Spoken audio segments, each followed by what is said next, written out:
So, you got Uvek. You are wandering, have just returned. Blah blah blah blah. Let me start again. Uvek. After wandering through your travels and finally reaching the city of Baldur's Gate, you've entered the town. In your hopes of finding passage to Unity, you've decided to go by one of the local taverns where you hope to discover some information or areas of a possible outgoing ship. You come across what looks to be the tavern known as the Salty Sea Dog. You stand outside with the doors closed, but you can hear the hustle and bustle of people inside the tavern. Uvek will just look through the windows as he's making his way towards the door. Kind of smelling the fruit and it kind of reminds him of mom's old home cooking. So he feels like a bit of hunger just strike him as he's making his way inside. Because all he's been eating is just rations throughout his entire journey from Daggerford. So Uvek's gonna just, but he's a gentleman. He's a country boy, so he's gonna be very polite about it. So he's not really. He's just gonna peek his head through, just to the door, just to see if there's any problems. If I'm entering. So he's just gonna open the door, hop in, and open the door to the tavern. As you enter the tavern, you see a bunch of people around having their casual drinks. As you see a lone serving woman moving about and helping the customers, as well as a few guards town guards off in the corner. Oh, nice. Yeah, this place is keeping the militia pretty well. Uvek will step in and he's just gonna look for a table that's not too busy or being taken up. I guess that one over there in the far corner. Yep. So you just move your or maybe the one right here he'll take. Right. I just can't wait for the barkeep to wait on him. As you sit down there, you see the waitress eventually come over and goes, "Oh, hello there! Oh, Mike, you're a half-orc. Don't see too many of your kind around here, though a few occasionally. Can I help you, sir?" Oh, don't worry about it. Yeah, I noticed there's a lot more than where I came from. Don't worry about it, I get it all the time. Actually, I was looking for passage to a ship to Unity here, but smelled your guys' fantastic food coming from outside. So I wonder if I could stop by for a quick meal and then maybe some information about the ship. Well, I've heard that there's a captain around here who's been coming by. Perhaps he'll be in today later. I'll point him out to you if he comes in. That'd be most appreciated. No, of course. Do you guys serve food here for patrons, or is it just kind of a home operation? So, pardon, what'd you ask, Andy? Basically, he's asking if the food that he smelled outside was for patrons of the tavern, or if it's just for a family-owned business or something like that. That's just their family just cooking food for themselves. Oh no, we serve food here if you're looking for dinner. We also have accommodations for sleeping if you decide to bed here. That'd be most appreciated. Would be alright if I just ordered a roast or something. Oh, of course. I'll bring it for you right away. Oh, thank you. Appreciate it. And she. Cool. Sorry.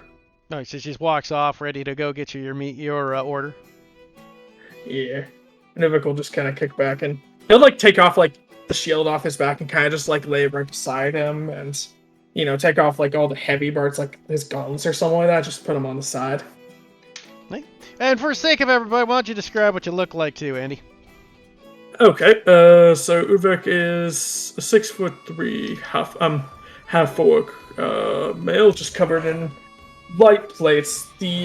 In chain and very light plates. This stuff looks like it's probably old militia gear that he just bought from he restored old militia armor that he had to restore himself. It looks kind of rusty in some parts. It doesn't fit properly in other parts. He has a warhammer strapped to his back that has a bit of a. The handle looks like it's brand new, but the warhead hammer itself kind of looks has like a line through it where one part looks kind of more like a more gleaming silverish look, where the other just looks like pure raw iron or pure iron. Around his neck, there's a scarf that kind of kept rests around his neck on top of the plated armor. Dude looks pretty strong. Looks like he could. It looks like he's been pretty active for most of his life. Though he does kind of fidget around a little bit. Like feeling like he's not exactly too comfortable in more confined spaces. He's a big dude, so he's kind of got bit of a goatee fuzz starting to grow along his face, and on his head, the sides of his head are shaved, and the middle is pulled back into a nice ponytail. Okay. And along his ears, there is a few piercings along the arch of his pointed ears. Just for the sake of bringing up the picture. Sure. Oh, there we are. Does he have heterochromia? Yes. Okay. I forgot to mention. Sorry that. Yeah, one of them is a glowing yellow. The other is just a normal kind of light blue. Interesting. Okay. Okay. Oh, also one of his tusks is slightly chipped. That. He chewed on a rock candy, as per usual with Andy. Rocks are his Yeah, death. it's just I could taste the salt in this one. Okay, next up with the highest roll is Judah. So, Jericho, as you make your way into Baldur's Gate, you too find yourself wandering through the town and coming across the Salty Sea Dog Tavern in hopes of finding a ship to Unity. You're also fairly new to the city, though you have heard stories and stuff of Baldur's Gates as well. Though you have yet to make your acquaintance as one of the largest cities of the Lesor Coast. Moving away in, though, you can hear the tavern. It has a bit of a uproar and talk, and as you do walk through, you do catch what sounds to be someone asking about a ship for Unity as you are approaching the tavern. Well, I feel like Jericho first steps in, and he just has like this somewhat wide smile, just like looking around at like this bustling culture in this particular area, and kind of immediately at the sound of somebody mentioning Unity, he's going to sidle up to said individual and just kind of greet himself. It's just like, "Hello, my good man. My name is Jericho. I just so happened to overhear you talking about the that new country, Unity, of sorts." Ubek's just like in the middle, just like taking a swig of ale, and it, like as soon as you introduce yourself, he kind of like leans forward a little bit, just like coughing up a little bit. Oh, sorry. Ubek sits down as well. Yeah, pleasure to meet you. Ubek Telishar. Yeah, I'm going to Unity, or hoping to, at least, like, the captain's all right with it. Try to head over to Unity. What's your name, sir? Oh, I could have sworn I already said. My name is Jericho. Ah, sorry. Sometimes I don't hear properly. Apologies about that. Yeah, I'm heading to Unity. Hopeful to Unity soon. Currently I'm just looking for a ship, but figured I'd stop by for a quick meal. Oh, similarly. It's always kind of a bit of a custom for my own self to see some of the culture around the area and I guess get a better feel for, the air of the people, so to speak. I'm a performer, so it's generally very important for me to take in the atmosphere of certain places and understand that type of thing. You know? Uvek kind of just like sits down, puts his arms on the table, is like, "Wait, are you a bard?" In the flesh. Ah, dude, that's awesome. My mom owns a tavern back in Daggerford, and we only got the occasional bard once in a while. It's always so interesting to see traveling musicians and artists pass by. Oh, well, I mean, there's plenty of musicians, there's plenty of artists, there's all sorts of people, all sorts of places. It's just that, well, not many possess, I guess, magic and mystical means as I do, so. But I do appreciate the, I guess, praise? Yeah, well, it's always nice to see someone take on traditional arts. I always wanted to try to do it, but never really was my forte. Oh, I believe it's found within just about anyone. You just need to know where to, I guess, tap into it. Magic is something that connects and binds all of us, after all. You just have to find what that means to you and go from there. Yeah, the only magic I found is in this old thing, and Ubek just kind of props up the warhammer against the wall. That's the only bit of magic I was able to get, and for some reason, it's just kind of helped click in a little bit. Still trying to get used to it. Don't downplay yourself like that. That's your connection. Just want to see how powerful that connection is, though. So, what brings you to Unity? You're trying to express the world of the new country to the people back here? Or, I suppose you could say that. I mean, I guess I've always been a bit of an adventurer, a bit of a romantic, and I've kind of always wanted to see the world and things of that sort, right? So, with a brand spanking new country on my hands, I kind of have to. I have no idea what sorts of stories that could be told there, that I could hear, that I could learn from, that I could add to my own repertoire. There's absolutely no telling. You're like that famous explorer guy, I can't remember his name, Volo or something? Probably heard that guy has quite a few stories to tell. Maybe you'll be the Randa Volo. Do I recognize what he may be talking about or referring to? Now roll me a history check. Did I give myself the right proficiency on that yet? Yeah, I think I did.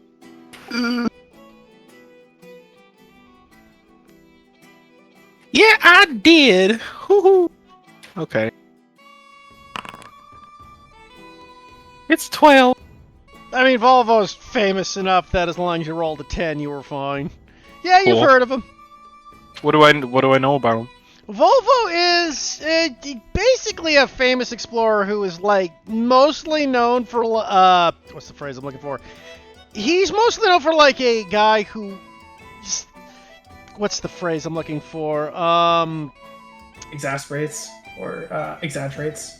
Well, that, but he's more of a guy who's less about Tall Tales? He's like Phil. No. He basically makes a Pokemon index. He's the Professor Oak. Yeah, he's the Professor Oak doing a Pokemon index.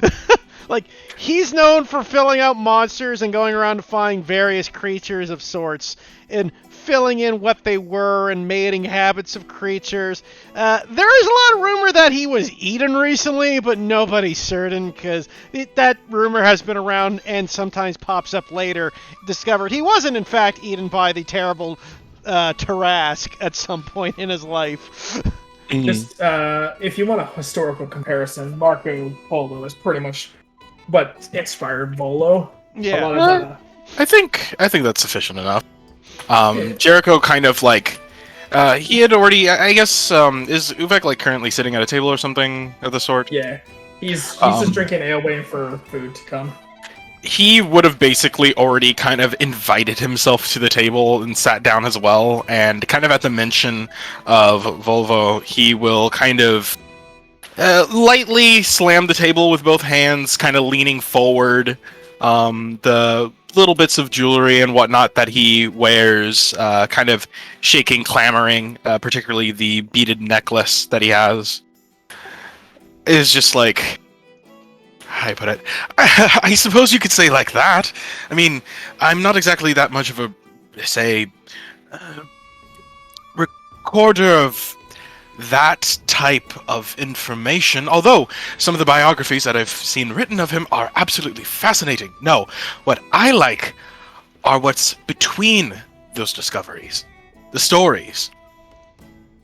Oh, you're more of a lore-based lord, or you like to discover histories? Well, history is something that has always, intrigued me, to say the least, but it's something more of the sort of... So, I guess the way you could say it is that whereas Volvo would see, say, a crystal mouse, and he would write all about it, as much as he possibly could, and a lore bard, per se, might, I don't know, record some of its more scientific or logical sides of its aspects. Its, I don't know, its height, its weight, other pieces and bits of itself. Maybe tales that, are immediate to its existence. I more so carry alongside the message, whether it be its place in the world, the place in its little ecosystem that it's built, the family that it might be raising. I'm interested in those stories. Okay. I can definitely see that. Well, either way, you can definitely think that a bard such as yourself could always make great poetry, or make the what's the word? The condition of such a creature's existence. That is always a fascinating thing. I've always loved reading and listening to tales of people that have explored the world, and it'd be very... I really hope best for you, Mr. Jericho, right? Sorry, Right. They've sometimes slip past me. Oh, no. It is all fine. Though, I would say you need not give me too much credit. I mean, half of what makes my job, or my profession, my love, so easy is that, well, people are simply interesting to me. I mean, even just looking at yourself, I'm sure you have plenty of tales that you could regale me for. Not as much as I would like. You underestimate yourself. Yeah, well, when you come from a small town like Daggerford, not much you can do.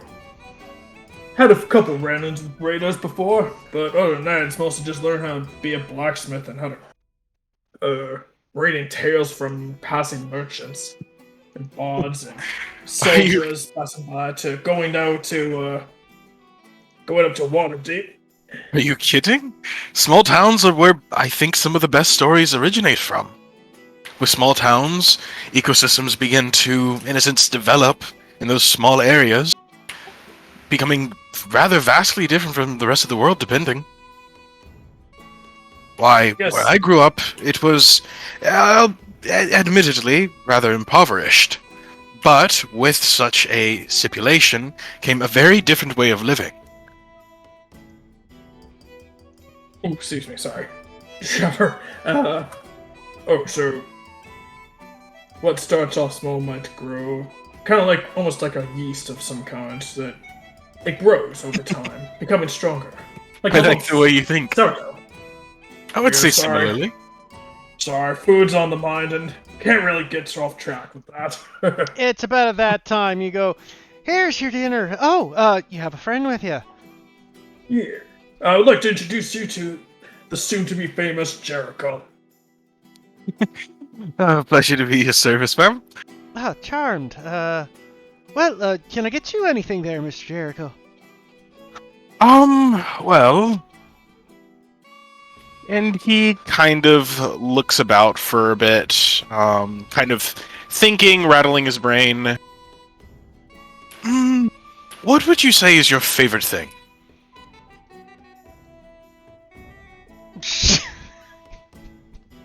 I'm trying to think of how glib she'll be. You just... Yeah, I'm gonna make a roll. I'm just gonna roll a die for this. This is her wisdom save. Halfling food's always good, in my opinion, at least. Okay, I'll say she understands what you mean. If you're talking about one of the better foods in the area for the tavern, we do a fantastic sort of rotisserie style chicken. Then I would say... And then he's gonna go ahead and look about at the general patrons of the bar. Is there anybody that he can notice that seems down on their luck? Yep, let's visit that in a second. As you're talking with her and Uvek, Dylan, I have literally no idea how your character would come into this city. So you can describe how you get here. Before we do that, Judah didn't really describe how his character looks. Oh yeah, you want to describe how your character looks there for us, Judah? Well, my character's look is incredibly impermanent, so I'm simply going to describe maybe somewhat of how he dresses and a lot of his body language. Jericho is somebody who, despite generally speaking looking somewhere in between his 20s and 30s, maybe on the latter end, but he generally looks older, given just some of the angular features that he has on his face. Though one could arguably attribute those to his slight elven features. Very much not enough. I mean, especially with the facial hair, the little bits of scruff that you can see on him, he is definitely not full elf. That much is certain. But outside of that, though, he kind of always has this upright but overall small posture in a way. I mean, he's not actually small. He's about, I want to say, somewhere between, he's about 5'11", I'd say.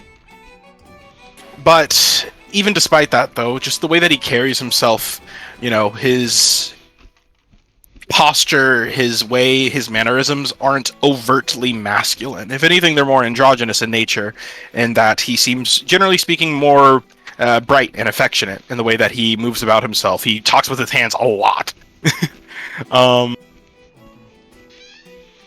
But otherwise, though, what he wears is, generally speaking, almost that akin to, say, a looser tunic of sorts.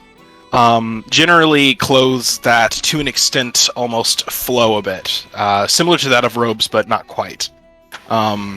He seems to be wearing quite a few layers, kind of giving himself a bit of a puffed up appearance from what you can otherwise recognize to be not a scrawny, but generally not a very broad man. And other than that, though, he is carrying some instruments, namely a lute and a harp that are both kind of holstered in about the same area. But other than that, though, the only thing other that remains is a beaded necklace of a couple of different colors.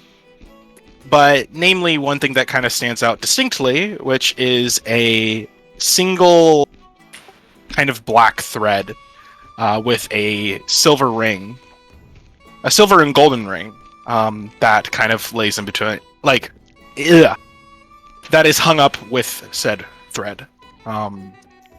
It seems to have a rather ornate, almost ancient design, but of course it's difficult to tell when he's kind of constantly moving, making the thing sway like a pendulum. But yeah, that's more or less it. He kind of exudes a vibrant energy about him. He seems actually rather pleasant to be around because of that. If you like vibrant energy, that is. No, totally. Okay, anyways, back to you, Dylan. How does Brightburn enter the city? Because I'm not sure how you would do that. Enter the city or the tavern? Well, let's say both, because you got to get to the city before you get to the tavern. Okay, yeah, I mean, You know what I'm looking for, right? I know the basics of you going into the ultra thing, but I don't know if you'd be stealthy or if you would be flamboyant about it. Oh no, I am Brightburn. What do I need stealth for? And my enemies should know I'm coming. Great. So, Yeah, Brightburn is very flamboyant. Just a name alone. as you, Brightburn, on your quest upon you to seek your own personal quest and your search to Unity, you have come into the land. What? No. You have come into the great city of Baldur's Gate. As you, upon entering, you just get so many eyes looking at you, and occasionally overhear a person just mumbling to themselves like, "Who's the prat in the mask?" As he just boldly wanders through the area. As Jericho whips around and gasps. I haven't got to the tavern yet, and as you get to the tavern, you see this place, the Salty Sea Dog, and you in your own might know that this is a place where Brightburn might be able to get passage to the lands where he needs to get. And upon entering, you do see a half-orc and a half-elf sitting down, talking to a young waitress about food. You may now tell me what you're doing. Brightburn will stand in the center of the room and he will look around. And as I'm sure people would be staring at him, he will clear his breath. Fear not, patrons of the Salty Sea Dog. Yes, I am Brightburn. If there is no evil in your heart, you have nothing to fear from me. Now, I'm not going to say heart. You know evil in your actions, you have nothing to fear from Brightburn. I seek only passage to Unity. Possibly companions to aid in my journey. Uvek just turns to Jericho and says, "It's just like one of my old romantic night tales I used to read my own as a child." Jericho will unintentionally cut you off and raise a hand to his mouth and say, "Got room for a +1?" God. Perfect. And he'll just, like, wave at him, like, kind of enthusiastically, like, come here, come here. Brightburn will nod to the rest of the patrons and then walk over to the man who is waving. Greetings! Brightburn is the name. Jericho is mine, and that here is my new friend, Uvek. Pleasure to make your acquaintance. Uvek's That's just kind of what- like just yeah. tilting his head around the mask, just like in like at least like a 180 view of the mask, like what is that? But I'm kind of oh sorry, 1 second, I got a call coming. 1 second. It's all good. Shit. I guess the first thing I should have done is describe his appearance because he is so striking. Yeah. I mean, Sorry you better about wait. that. Yeah. Come on. Go ahead and describe your appearance, Dylan.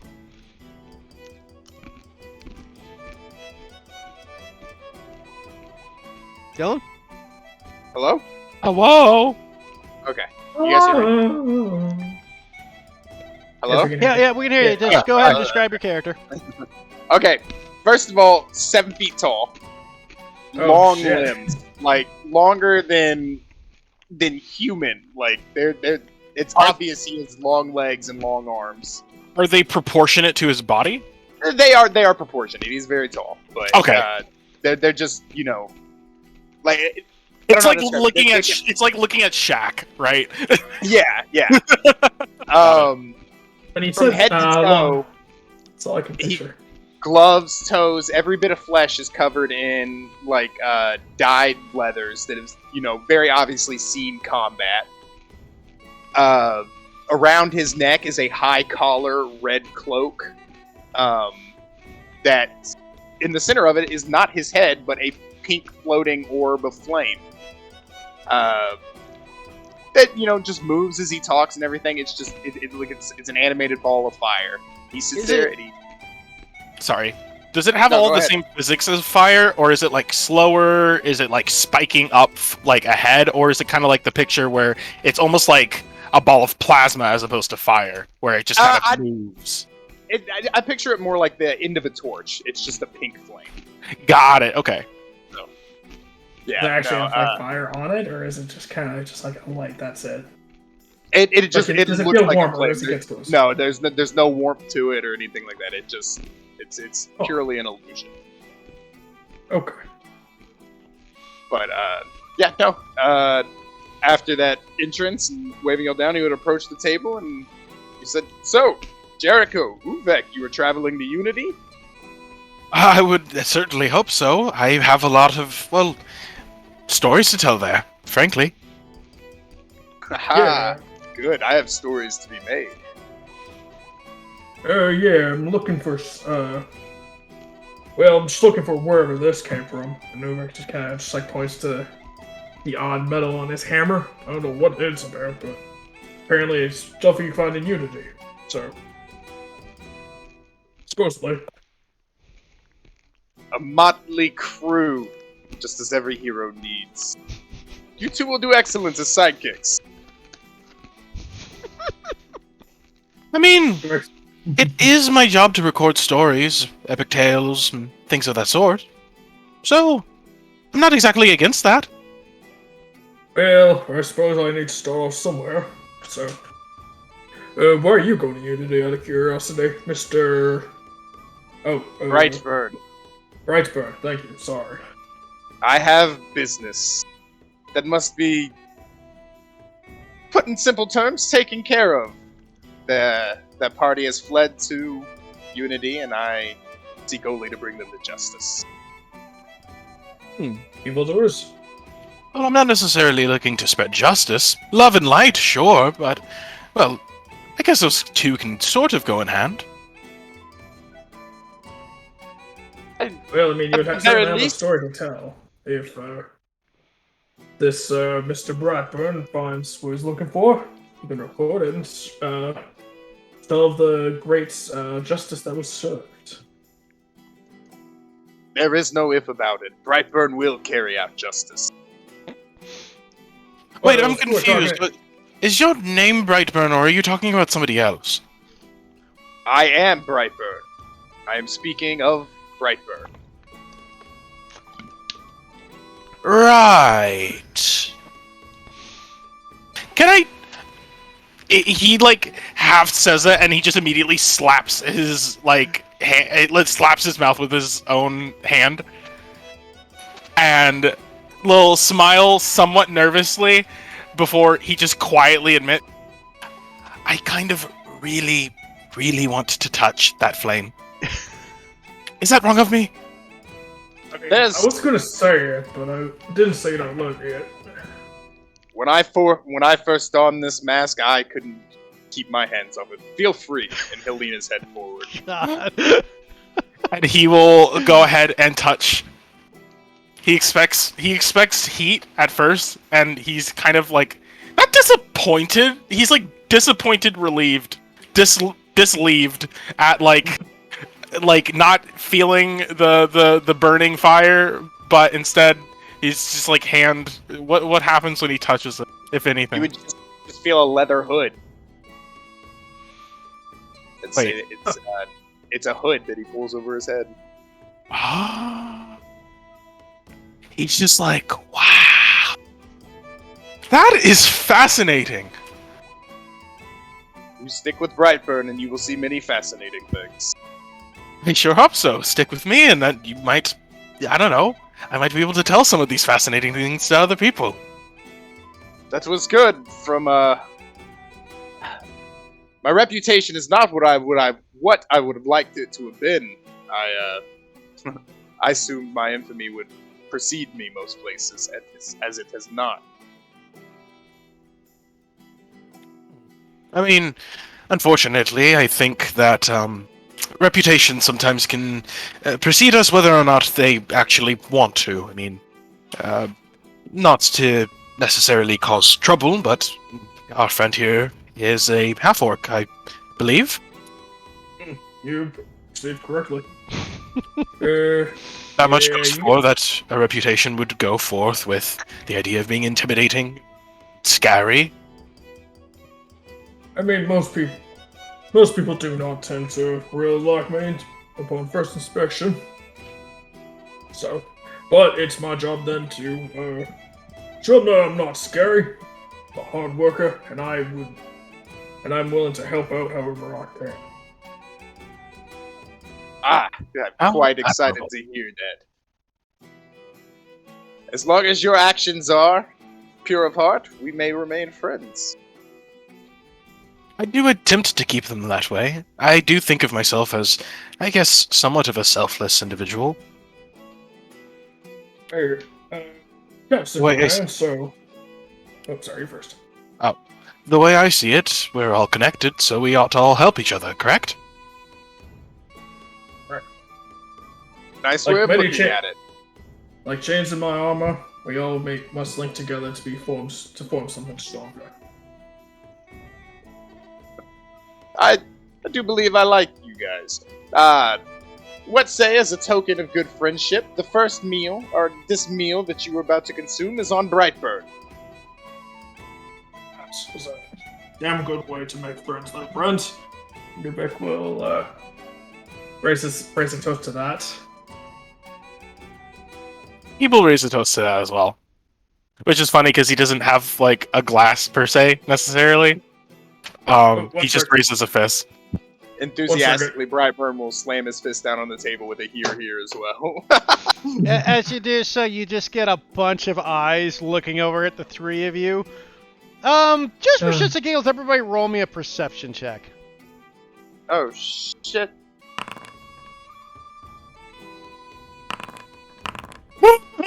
Oh, fuck, I'm still rolling privately. Yeah, Two. roll a okay. A fucking 2. I'm crying. I mean, you're facing away from the. So Jericho, you're too busy drinking your invisible glass. But Brightburn and Uvek, you guys could just hear, like from the edge of the tavern where the guards are sitting, a statement, a guard kind of muttering out loud, "What'd you expect from a fucking half-orc and a freak in a mask?"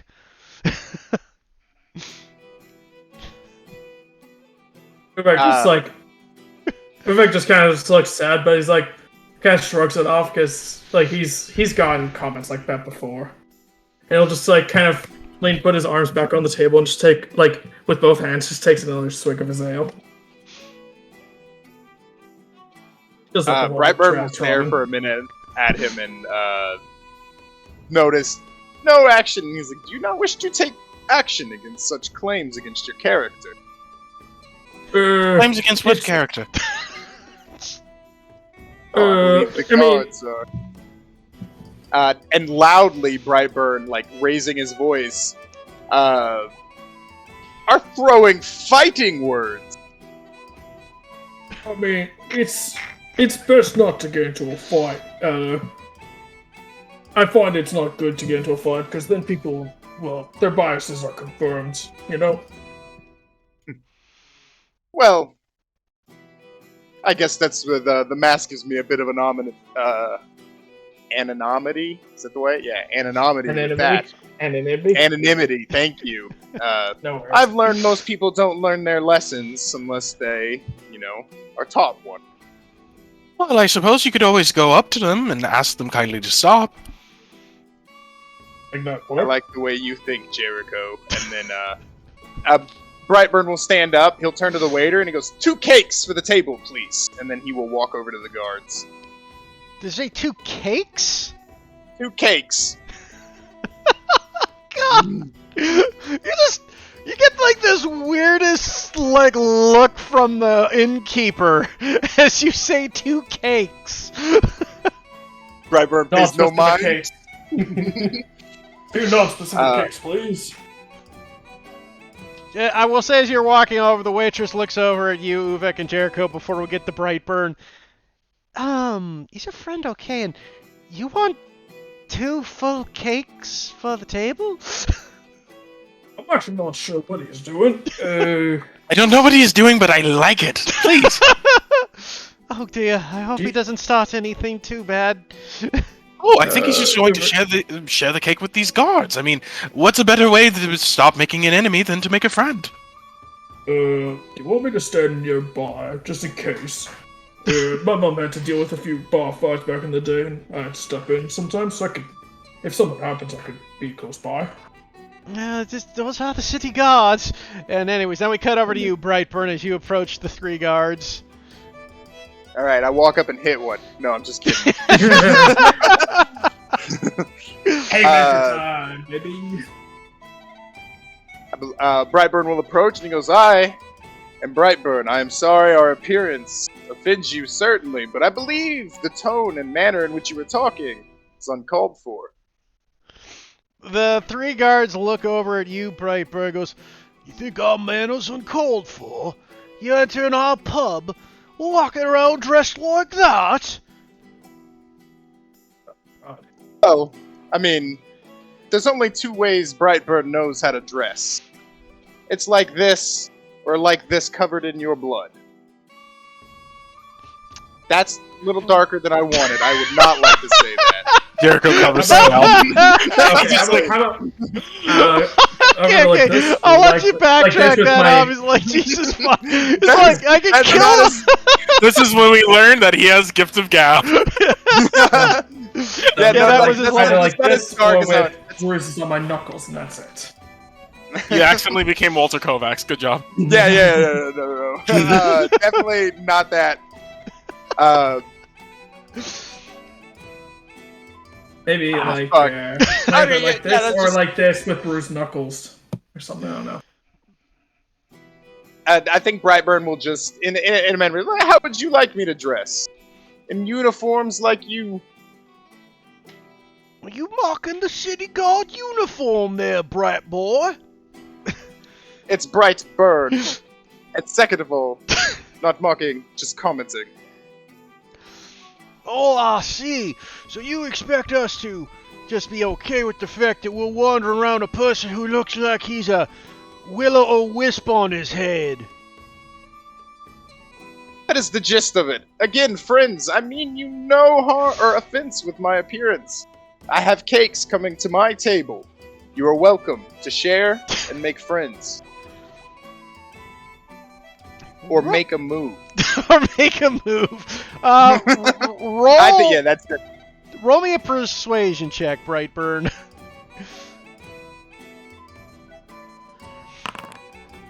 One. That hurts. That's beautiful. The 3 of them look at you. Are you trying to bribe an officer of the city guard? Ah. Jericho just kind of like leans in over towards Uvek. Do you think perhaps he may need some help? I don't think this is going quite the way that he's imagining. Yeah, hold on. Vec will he'll grab his shield, but not the warhammer. Oh no, I don't mean No, just protection. Always use protection. That's the way you think. But Bribe, gesture of good faith. I find your attitude might be one lacking for one in law enforcement. You're only escalating this situation. We're escalating this situation, am I? We're not the one who walked over here starting to strut himself. But you are the one, as Uvek approaches, who brought words against kind people. See, we're not allowed to share our minds, are we? right, Bird, it's all right. Don't worry about it. I've gone bush for much better people. Brightburn will hesitate for a moment, but it's the appropriate thing to not start a fucking bar brawl. If it were Kovacs, though. This was Kovac. But Jericho almost just like pops into frame and will just say, "Greetings, gentlemen. How are you both doing today?" oh well, what do we got here? Oh, just a friendly acquaintance. Well, friendly acquaintance, you have quite interesting company, don't you? Oh, absolutely. I mean, this is, of course, the whatever the Judo voice, whatever the fuck, like this place is called. I don't think it's actually called the Forgotten Realms.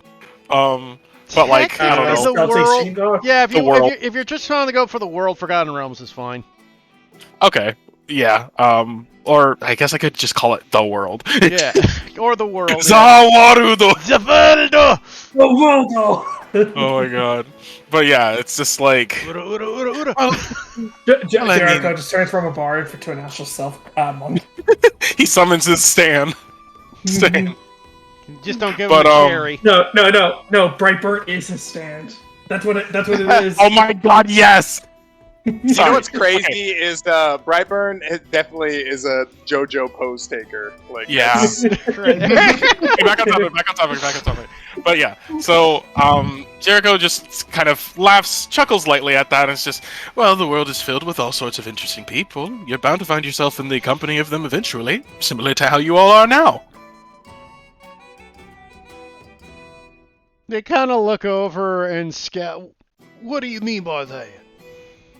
Well, I mean, let's put it here. I mean, from what I understand, that my friends had mentioned is that you had made a remark about the two of theirs appearances. It seems as though you were rather shocked, or perhaps I don't know. It seems as though you were rather shocked. But reality is, frankly, I think that you ought to embrace such a fact. I mean, wouldn't it be rather, I don't know, dull to see the exact same people with the exact same stories everywhere? The three guards look at each other and look at you. Goes, listen here, buddy. We're city guards. We want dull. No, but your blades certainly seem a bit dull. Just to heads up, they look a bit. They could use a bit of sharpening. I don't know if you were trying to be insulting, helpful, or Yes. intimidating. Yeah, that's Uvek in a nutshell. He's not trying to be intimidating, but he is. Well, I mean, how else do I put this? The way I see it is that we are a group of all sorts of different people from all sorts of different backgrounds. We could focus on whatever divides us, but we could also focus on whatever joins us together. The fact that we are all here in a rather merry pub, as you had mentioned.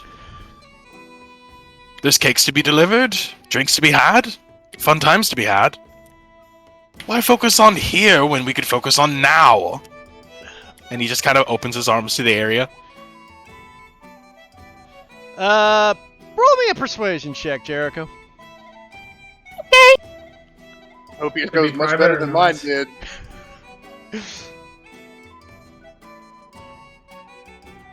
Wait, is fucking... Oh my god, 1 second.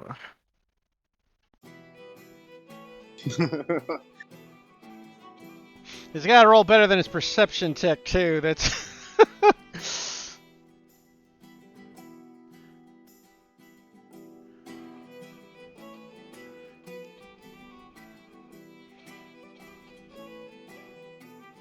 See, I'm silly because I just kind of haphazardly put my fucking proficiencies and shit, like, everywhere, and I'm just like... I have to fucking move the shits.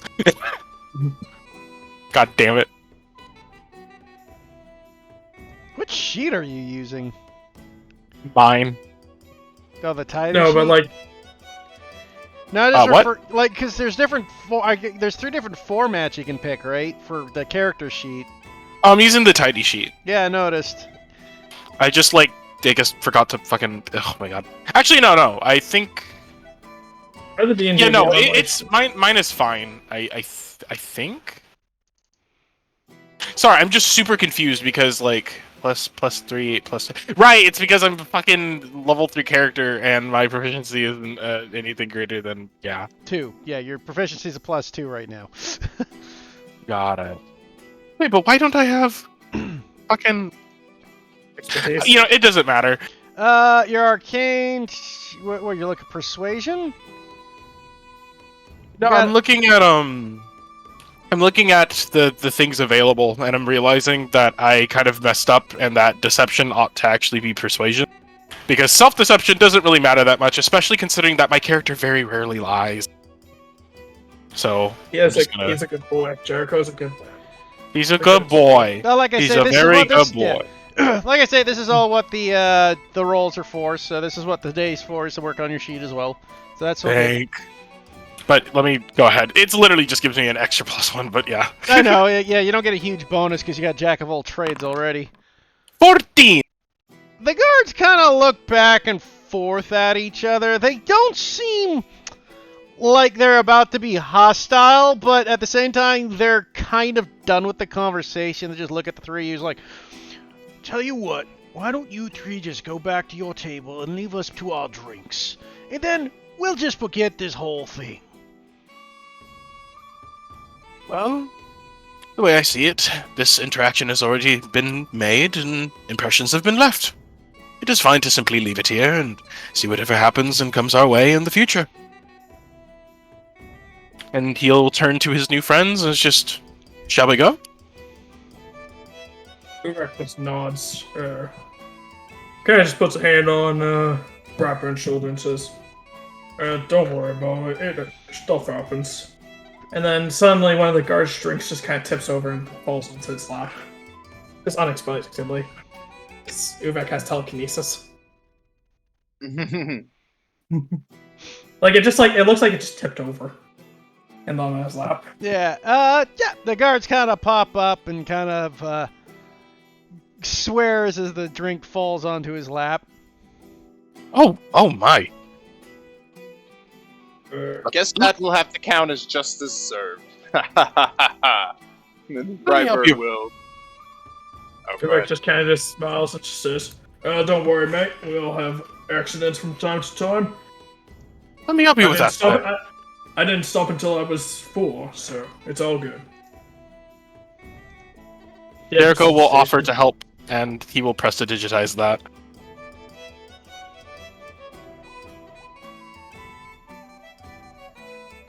Hello? Yeah, you press it. Yeah, you got it. So he kind of looks over you and kind of grumbles as you clean his pants for him.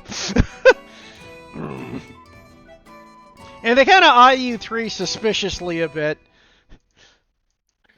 So Jericho doesn't interpret it that way. He interprets it as they're looking at it. Oh, by the way, would you both happen to know any particular way to get passage onto Unity?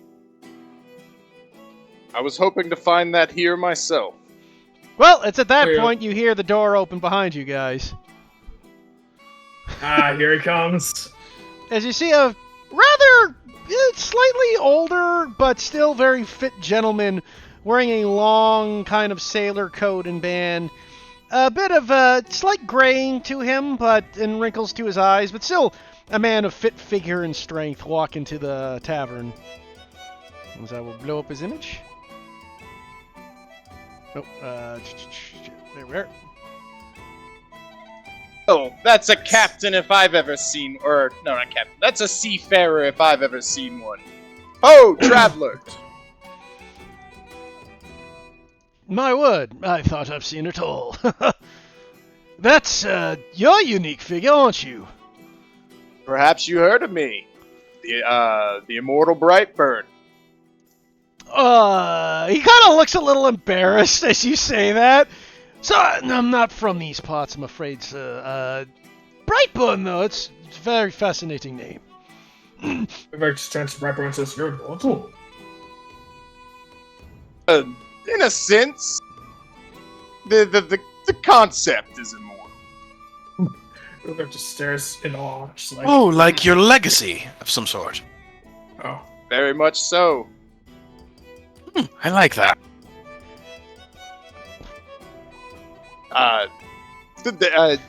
It's hard to see, like, Brightburn, like, perks up at that, you know what I mean? But you can't see him smile, but, like, you see him, like, sit up straighter and just look like he's paying attention more. Great. You look like you are a seafarer. Would I be wrong in assuming such? Well, you wouldn't be wrong there, mate. My name's Captain Tumnah. Captain to boot. We seek Indeed. passage to Unity. Do you know a ship that's carrying? Oh, shit, sorry. Got the hiccups all of a sudden. He kind of lets out a bit of a boisterous laugh.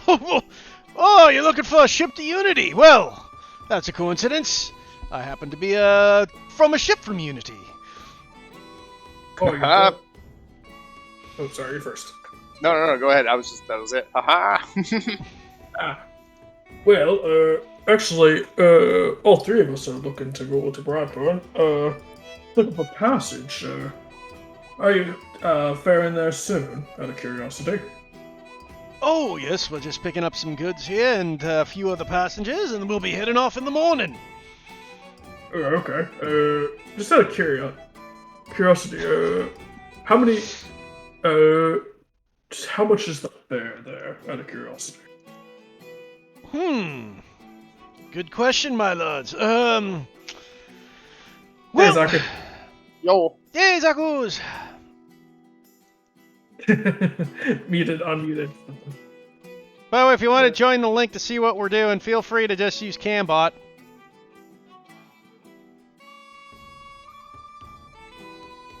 Actually, I guess you can use Cambot because Cambot's on. What's Cambot? You know what? Just join up and I'll put magic circles so you can see what's happening. Cool. And also, hello. Hello. Hello. How goes it? And can I have the link again, please? Thank you. It's in the Foundry link there, Zaku. Pretty sure Jericho just averted a bar fight with city guards. Amazing. Yeah, they were about The party arrested in Baldur's Gate, never to go to Unity.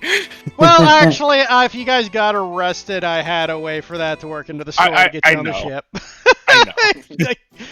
You would have had to work at getting arrested, but guaranteed you if Brightburn just sucker punched a guard in the back of the head, that would have been the start of it. Right, would never Lord. sucker punch anybody. You put those foul words out of your mouth. If I hit somebody, they're gonna know what's happening. Lovely. That went as well as I thought it would for my ability scores, which are high dex, high muscle, low charisma. There it is. Doing amazing, sweaties. I gave you the magic circle, so it's got vision, so you'll be able to see what's happening. Sweet. Oh, yes. I'm just, Out of loading curiosity, in does little- anybody else feel a ghost presence around here? Woo! Usually why? I don't know why, but Jericho, I think there's something there. I don't know, I just feel a presence in the force. Did you say usually? Are you? And then Brightburn will kind of like wiggle his fingers at you, like haunted, or something like. And performing an exorcism would be a great feat under my belt. He kind of like thinks quizzically at that for a moment before he eventually just shrugs and smiles and just says, "Nope, more so inspired, if anything." Like it. I don't wor- I'm kind Wait. of worried that how that took a lot, too long to say no. Well, I mean, how do I say it? It's like if we were to view every single life like a story, one could equivalate death to that of a story that ended prematurely. And that go. Stories like that, well, for some in particular, I look to recontinue some of those stories. You hope you're writing final chapters for those that could not finish them. He still smiling, but it's a closed lip smile, and he nods. There's just a small hint of solemnness in that. Brightburn finds that admirable. Ah, well, Jericho is happy to be admired by Brightburn.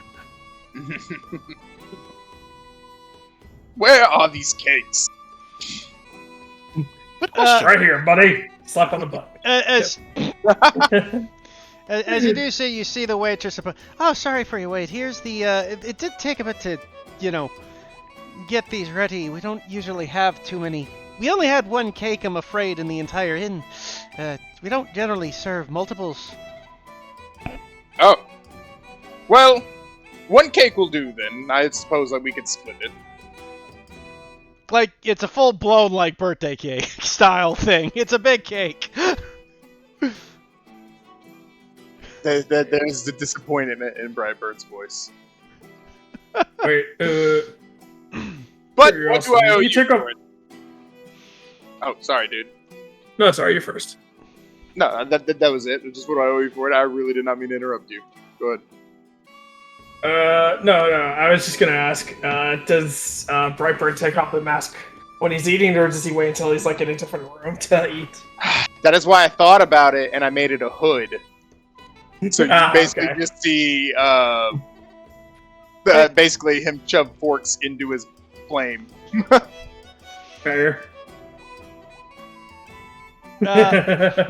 As you go look over, you Judah. Oh my Yeah. god, Judah. Nice. everybody, Ten out you of just 10. watch like this cake just disappear in a hood. It's like, I'm just kind of picturing just like, you guys ever watched the Bugs Bunny cartoon where he's captured by an evil scientist and he turns invisible and eats a carrot? That's what I'm just kind of just picturing right now. yeah, that's Yeah, there it, you right? go. That's literally what it single- is. Every single time the cake escapes the flame, an extra chunk has been taken out of it. Also, Basically this, yeah. to ask a previous question, was there any bar patron that seemed a bit down on his luck at all? Nothing particular that you saw. You see who's like down on his luck particular. Mm-hmm. But most of them just seem to be drinking and in their cups. Nobody seems to be poor. They're all sailors and dock workers, from what you can gather. Okay. Apart from the guards, like this is a dock. Like that's the reason it's called the Salty Sea Dock. It is by the docks. But as you look over at the captain Tumblr. Anyway, so the lot of you are interested in taking my ship out to joining me on the high seas with the others, I take it. Absolutely, if you would have us. Well, I could always use a bit of a hand assist if you lot look like you're capable. We do have rooming and boards for this. At the moment, it's just the missus and my son Donald on the ship at the moment. Do you require anybody with the seafaring experience to stay on the ship, or no? Just out of curiosity. You'd be I'm just wondering amazed how if it little takes 2 weeks. seafaring we actually need on the ship. Yeah, fair enough. To be I'm fair, not too much. if you're looking just for a good time, if you're looking for passage, just paying for your food should be plenty. After all, we are on a Yeah. diplomatic mission. Oh, you're on diplomatic mission. Well, basically just, out exploring new lands from Unity. Yeah, fair enough. Bird will gladly volunteer his services in order for diplomacy. Any work you require of him, he will do. I've I never would. worked on a ship before, but I've always wanted to try. Well, don't worry about too much of the work. The rising steam more or less takes care of itself. Is it a steamship? Or rushing steam. You don't know what a okay. steamship is, Andy. Fair enough. That's Like, that's Do what I no, know what a that's, steamship is? None of you No, would this have is- any clue what a steamship is. no, that's not Uvek asking. That's Andrew the player asking. I mean, it's minor spoilage because it's literally the first thing you see when you see the ship. So you look out the window where he points it out, and you see what looks to be a sailboat. And Sweet. everybody roll me a perception check. I'm so good at those. Zachary, if I saw that outside the window, I would shit myself. I'm so good at these. Oh. Okay. Unfortunately, once again, Jericho, you know nothing about boats. You're like, that's a pretty boat. But Brightburn and Uvek, you notice it looks like a typical boat with sails, and you do see the bow and stuff, and it looks... But you look a little closer, and you see something really weird. It looks like it's got chimneys on it for some reason. Oh, nice. It keeps the interior warm. That's nice. This is some really fine craftsmanship, I think. Getting people to stay Fireplaces. warm and- Sorry, I didn't mean to cut you off.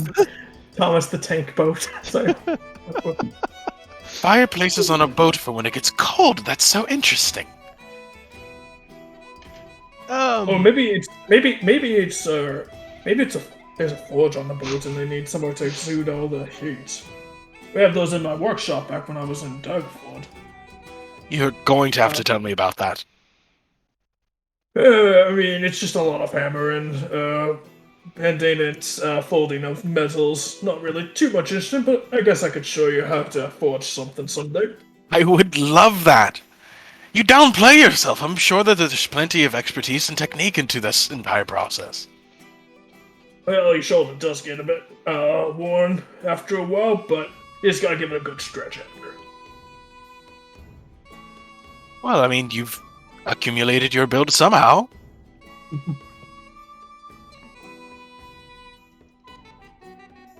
Oh, fine, but you gotta teach me how to play one of those instruments right there. Always wanted to learn.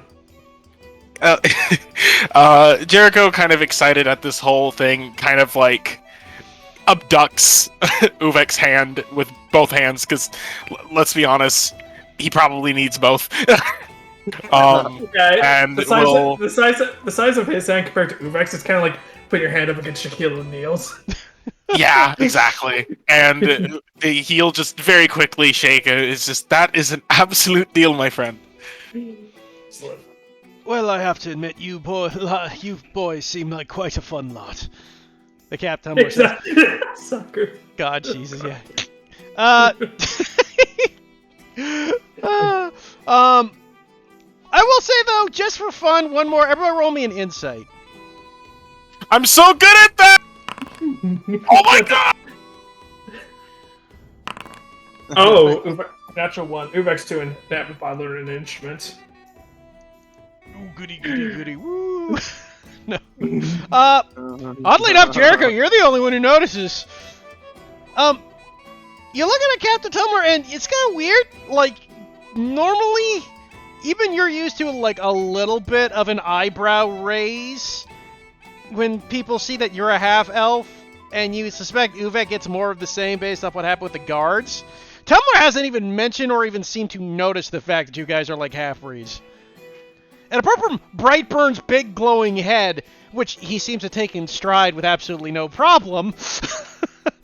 Brightburn is a man. Please tell me, what's his name? Let's see. Please just tell me this is the scenario that's going on right now. Something very funny that's happening in my head right now. Please tell me this is the scenario that's happening right now. I don't know what that's in reference to. You never seen Dragon Prince? I'm so sad. No. Now. I have, but I don't... It's... I mean, a little bit, I guess. So, literally what happens is, like, Jericho's, like, still smiley, whatnot, enjoying himself, and then, like, for a moment, when something that, like... When he stops staring at something that, like, is not close to anybody that's around, he, like, looks at the guy and kind of notices that he's, like, making more or less direct eye contact with, like, him, and then we'll flick off to the others. And then he does, and I swear to God, like, this exact face that I'm going to post.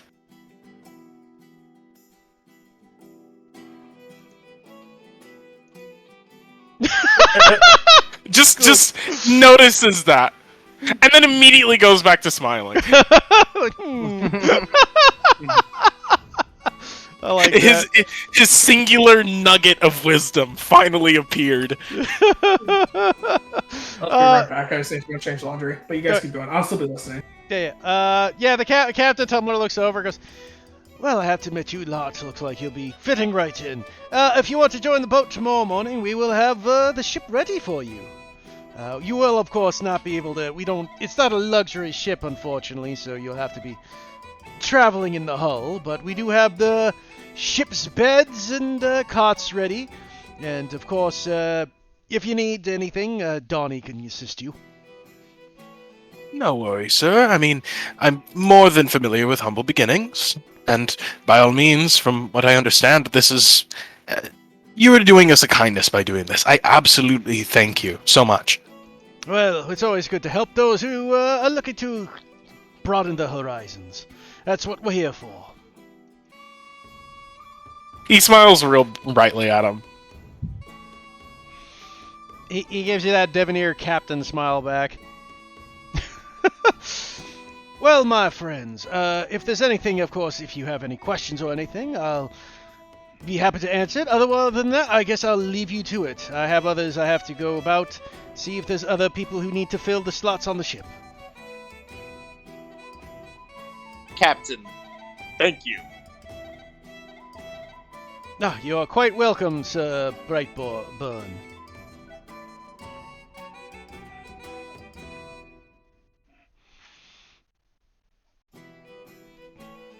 He looks over at the lot of you. Well, I'm glad to see, though, that things to be going well.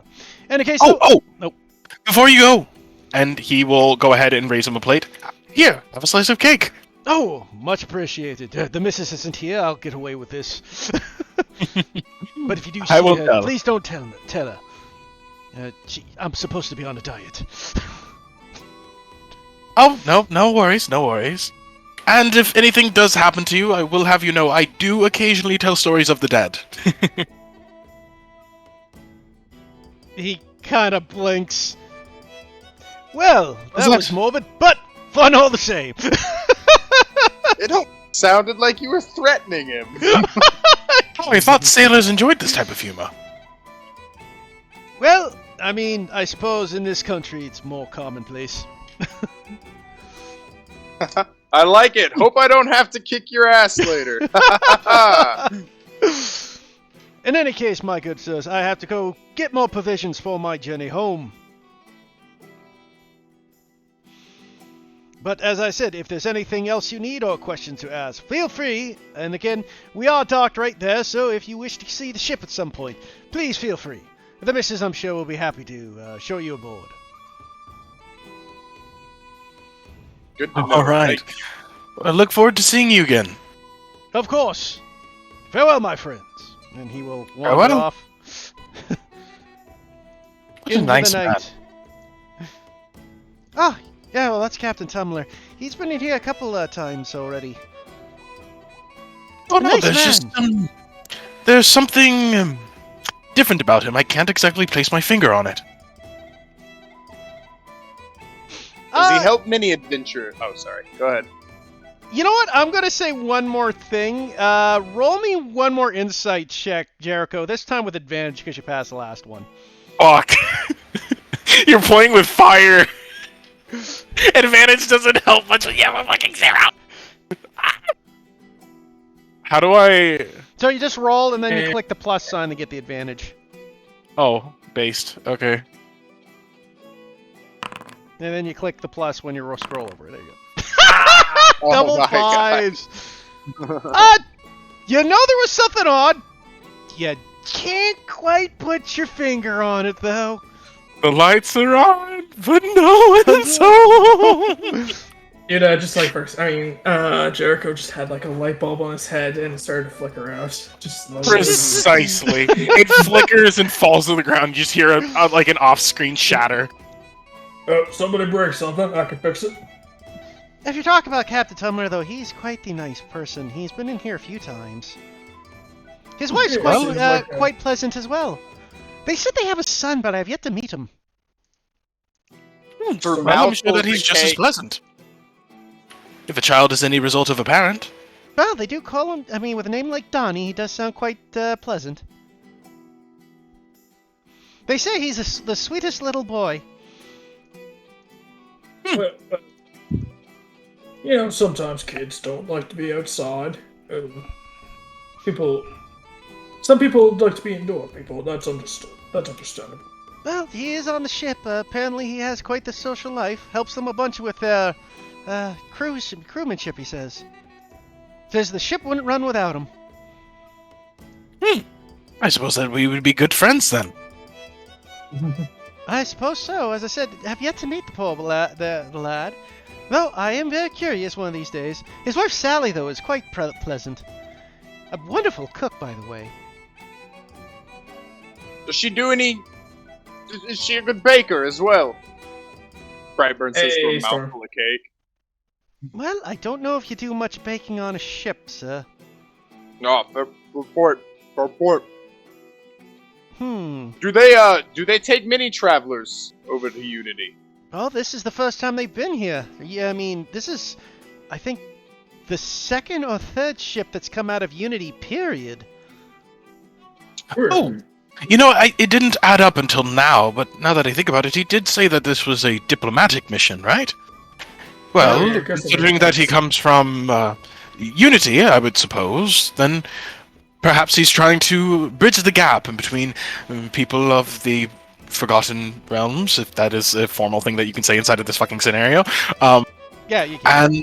and Unity. It makes Yeah, I guess perfect that makes- sense. I would do the same. I mean, guess if you it makes want to, sense. you'd be the Sword Coast would be the area, because that would be the country area. Got it. Thank you. Yeah, you're on the Sword Guess Coast. that- I Guess use makes Gift sense. of Gab to say Source Coast instead. Well, it's Guess hard. so. Oh. It's alright. No, it's alright. You got it. It's hard to say, really. I mean, diplomatic, I suppose, is he's just taking people back to Unity with him. Of course, I would be careful. Who knows what's in that strange land? All sorts of wonderful things, stories, creatures. I mean, it's an entirely different place that has just been closed off from the rest of our world. Imagine what you could find there. Well, from Can't be rumors more I've positive. heard, you will find bizarreness there. Oh, and I cannot wait. Well, Then, can't from be. the sounds of it, we'll blend right in. Well, looks over at Brightburn. Yeah, you probably will. You're right. I have absolutely nothing to say to that.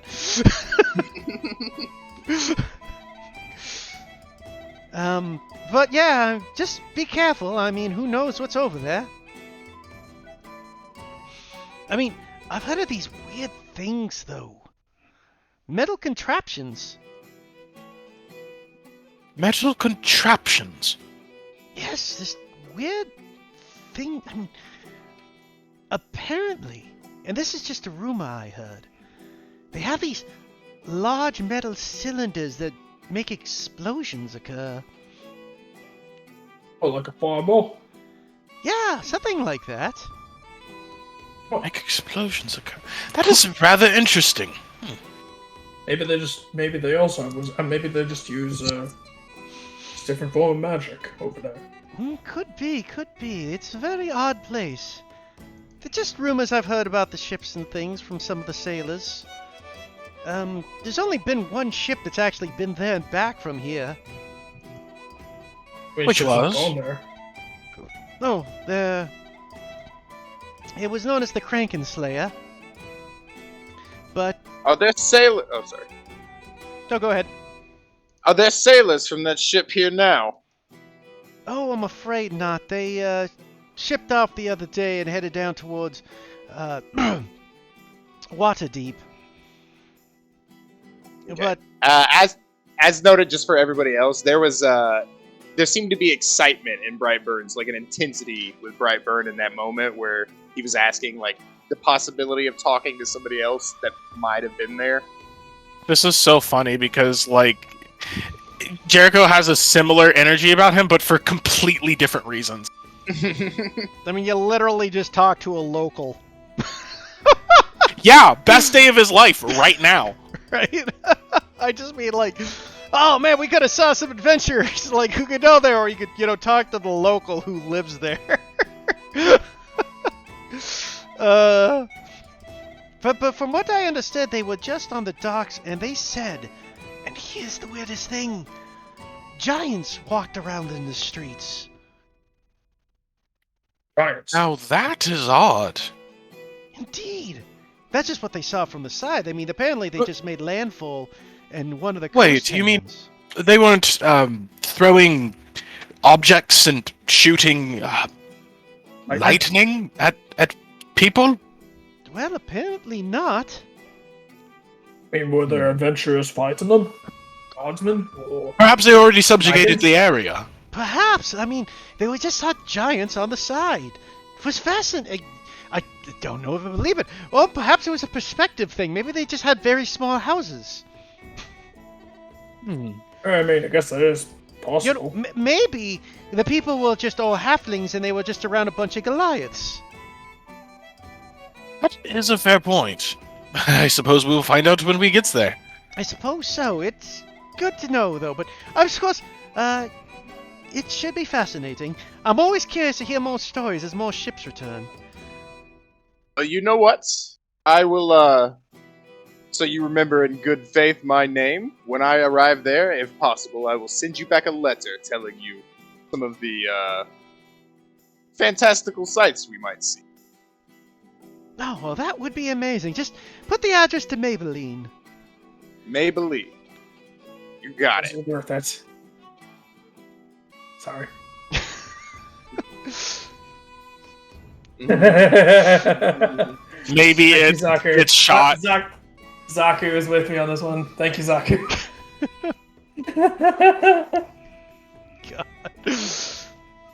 Zaku, me and Zaku are on the exact same wavelength right now. Oh, God. As she looks over at each of you. But in any case, did you need rooms for the night then before you leave for your ship? Well, I would suppose so. Got to stay somewhere. Of course, well, we have 3 rooms up, well, I guess we have 4 rooms up available to the top. Double beds, of course, if you some of them with 2 beds. Depending on what you would like. I mean, I'd be happy to split a room with somebody if anyone was willing to share. I would offer to share a bed, but unfortunately, I'm a bit of a. Don't want to take up too much of the bed for you guys. Unless I could just sleep on The the floor. 2 It's single fine. beds, not the double bed. Ah, fair enough. Nice, I Aggie. could share a room with you, Brightburn. Ah, happy to hear it, sweet talker. This is Sweet when talk. Jericho realizes the worst place you can be when you're trying to sleep is with the giant nightlight that won't turn off.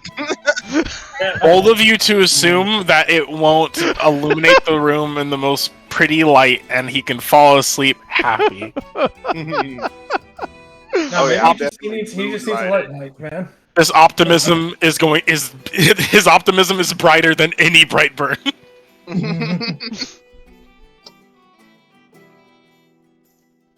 So, I guess that would make 2 rooms plus the cake. Well, What would we owe you for that? the entire cake was a silver, and the 2 rooms would be 5 silver apiece for the night. Perfect! Brightburn will, I think, like, pay 2 gold, right? Because you're supposed to tip. Brightburn will ask 2 that gold? to the table. Jesus Christ. Wait, isn't that what? 5 silver would be 1 gold. 10 for, silver's each a gold. Oh, okay, I see. It's division by 10, not 5s. Yeah, so each room is 5 silver, so that'd be 1 gold Yeah. plus the 1 silver for the cake and a 9 silver tip. That's a hell of a tip. You are right. Okay, so I will leave an extra silver. Yeah, so I was like, a 90% tip's pretty extreme. Jericho's gonna throw in a gold as well. Vivek will also I just cost thought- gold.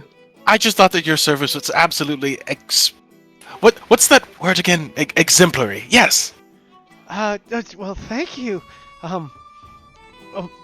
That she's flabbergasted. You basically just tipped her $200. Yeah, that's Jericho. Like, I'm not gonna be having money this campaign, guys. I simply will not.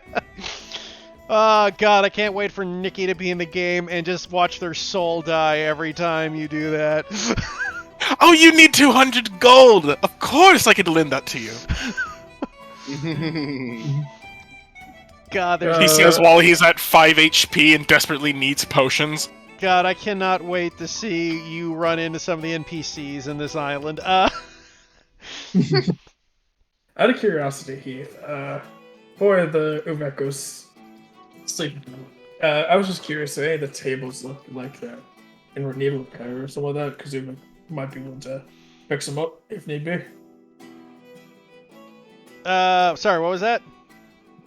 Uvek's just gonna check like the integrity of the tables just to, see if he can mend them real quick, because He's kind of. It's nice not being in a bar that's not going to kick him out immediately for being half orc.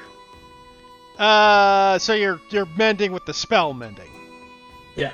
Okay, just double Basically. checking, because I mean, if, like, you're a blacksmith. I don't know how you plan to mend a wooden table with your smithing tools. I mean, I guess I could make a metal brace. You could. That would take a long time.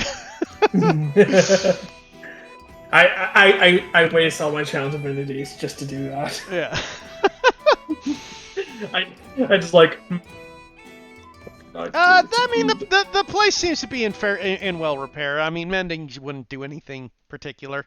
Yeah. Any damage you enough. would see would probably be on mending's capabilities. Yeah, just start casting some artisan blessings. There we go. Well, thank you very much. Of course, your rooms are just to the north. Pick whatever rooms you like. Yes, of course. Thank you, and I hope you have a splendid night. Oh, of course, of course I will. She kind of flusters herself and kind of pushes her hair up. And if you need anything, don't be afraid to ask. I will not, Maybelline. Do not worry. Yeah. She goes over and starts talking to the innkeeper, whose eyes just kind of light up.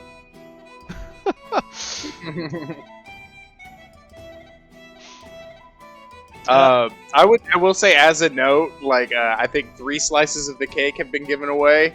Brightburn is trying to eat as much of it as he can before any more of it gets given away.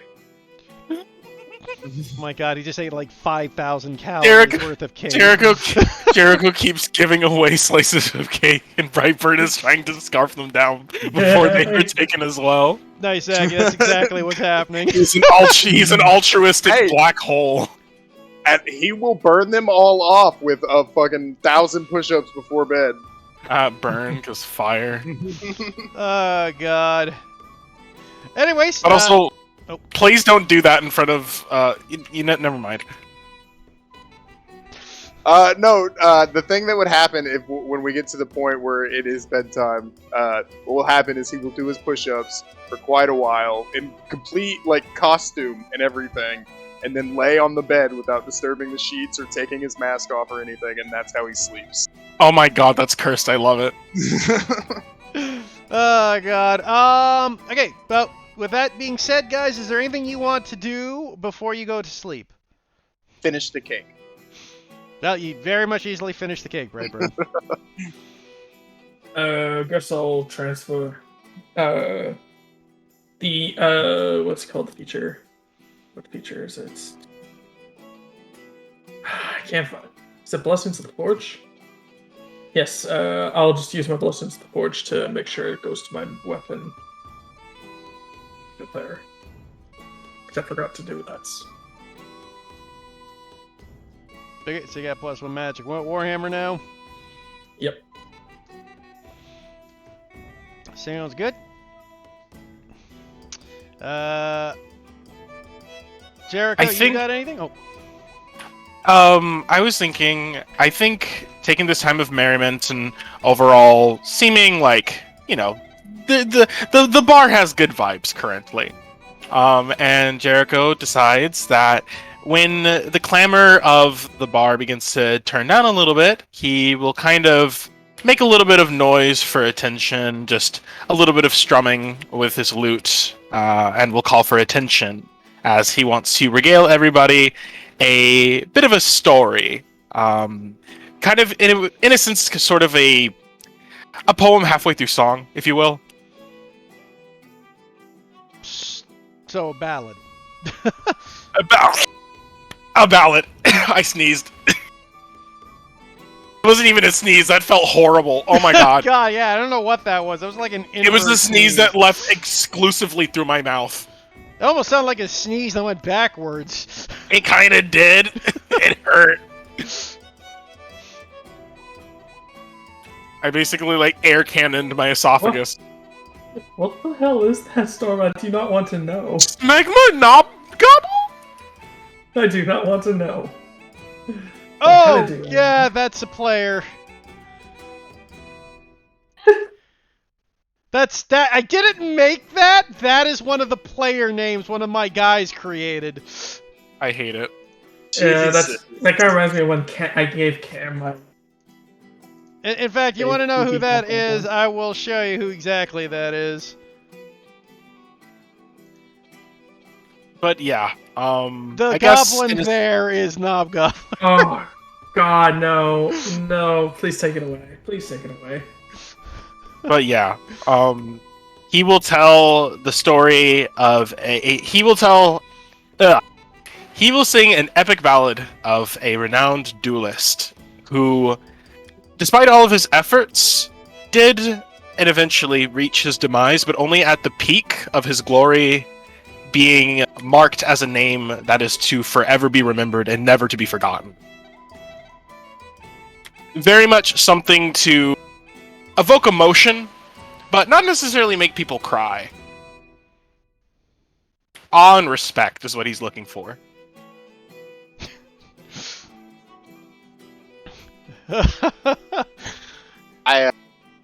Storm's having I think fun it- looking through all the images, is he? I think it would be noted that Brightburn very much enjoys that. He's intently focused on you while finishing his cake. Ah. And then gives a hearty round of applause when you finish. Yeah, Storm, don't bother putting the art in. My thing's not set up for that, so you'll just have to message me the actual stuff. Heath, do I do any rolls for this thing, or I'm confused? Okay, so roll me a performance check for this. All right, watch me roll in that one, but I still have Brightburn being. Oh god, now I'm scared. Okay, an 11. Very mid performance. Yeah, Cool. it's a middling performance. It's not bad. It's not your best work. Some of the people kind of listen to you, but a lot of them are kind of still drinking in their boozes and kind of half-heartedly into it. It's not the worst thing ever, but again, you're not feeling it quite so well today. That's interesting. Okay. I clap like you rolled a 20. I will say, if anything, after the story is kind of finished, he almost looks to look off at a indiscriminate point inside of the crowd and seems to utter a few words that you can't quite hear over the clamor of the bar. But he kind of shrugs, almost as if he was a little bit embarrassed or like apologizing, before he puts back on his normal smile and hops off the little bar stool that he had placed himself on. And yeah, he'll I guess he'll just kind of move about, chatting up bar patrons, just seeing what's happening. So you're just listening to what the bar patrons are talking about. Yeah. Roll me a perception check. Oh fuck! Why do you do this to me? Because you're listening and that's what perception's for. Oh my god! Why do I do? So as I'm you're kind angry. of like listening to the rumors and talks about it, you do hear a couple people kind of muttering.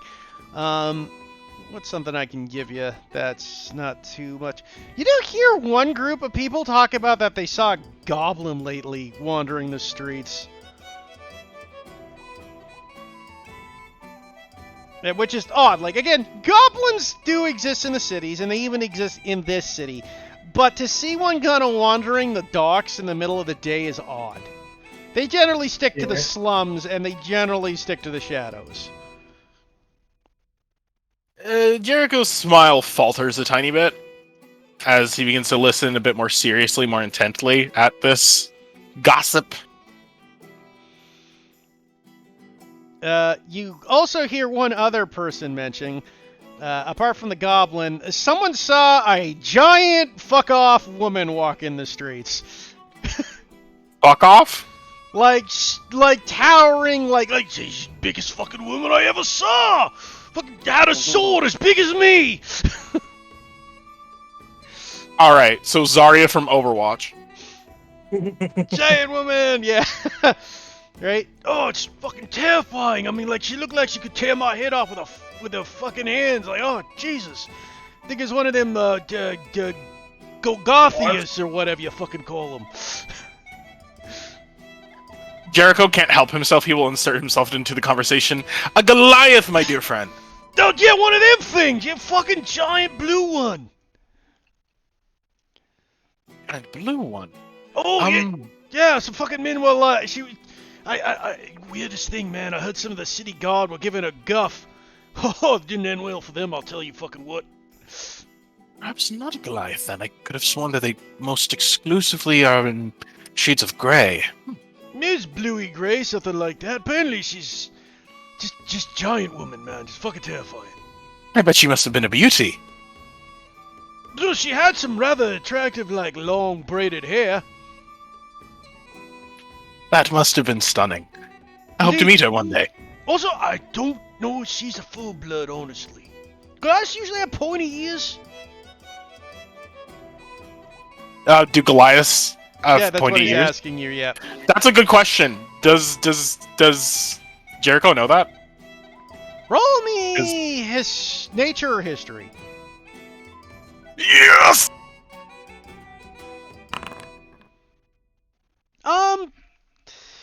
Generally speaking, they just have rounded ears, though it is possible an offshoot might have something like that. Like, Goliaths are like people, and all the other races. There are variants. Yeah. Blue skin, pointed ears, it's possible. She could be from a different region than the average Goliath. Per se, but I guess the way that they describe her, the way I'm kind of interpreting it, and the way that, like, Jericho...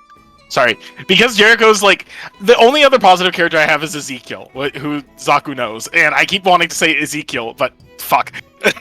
But I feel like Jericho kind of connects the two and two, because I think he knows a bit about Goliath folklore, and that they are supposedly people carved from stone. And I think going forward with that notion, he generally imagines that most of them are going to appear like that of earthen tones and features.